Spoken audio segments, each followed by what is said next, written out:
या वर्षभरामध्ये ठाणे महापालिकेच्या परिवहन सेवेमध्ये 350 बसेसचा ताप्यामध्ये 350 बसेस वाढणार आहेत आणि त्यामुळे ठाणेकरांना आता या बसेसची फ्रिक्वेन्सी चांगली मिळेल.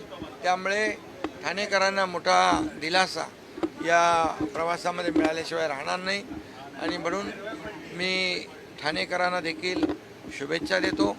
आणि ही बस आपली स्वतःची आहे असं समजून या गाडीची निगा, काळजी, सुरक्षितता ठाणेकरांनी घ्यावी असं आवाहन करतो.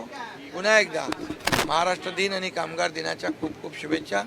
हे GCC पद्धतीवर असल्यामुळे महापालिकेला कोणताही यामध्ये स्वतःचे पैसे खर्च करावे लागणार नाहीत.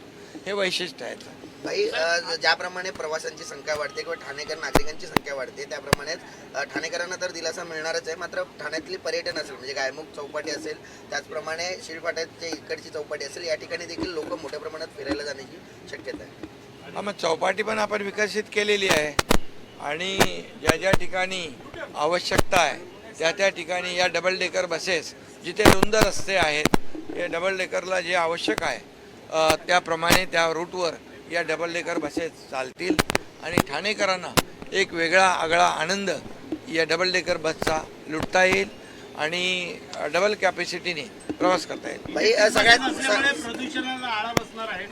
ही इलेक्ट्रिक व्हेकल असल्यामुळे प्रदूषण झिरो प्रदूषण आहे आणि खरं म्हणजे आता आपण EVकडे चाललेलो आहे आणि ठाण्यामध्ये 10+10 20 इलेक्ट्रिक व्हेकल डबल डेकर आणि इतर ज्या गाड्या आहेत त्या पण मोठ्या प्रमाणावर इलेक्ट्रिक व्हेकल्स आपण घेतोय. त्यामुळे प्रदूषणमुक्त ठाणे यामध्ये याला हातभार लागेल. भाई, तिकीट दराची एक मोठी हे असते की प्रवाशांमध्ये उत्सुकता असते की तिकीट दर वाढणार आहेत की त्याच तिकीट दरामध्ये या बसने प्रवास तिकीट दर वाढणार नाही आणि वाढवणार नाही. पत्रकारांसाठी मोफत आहे. भाई, आज स्वगणनेला देखील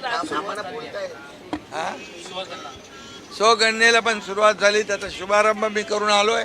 माझी स्वतःची स्वगणना मी करून आलेलो. त्यामुळे नागरिकांनी स्वगणनेमध्ये सहकार्य करावं आणि प्रशासनाला मदत करावी.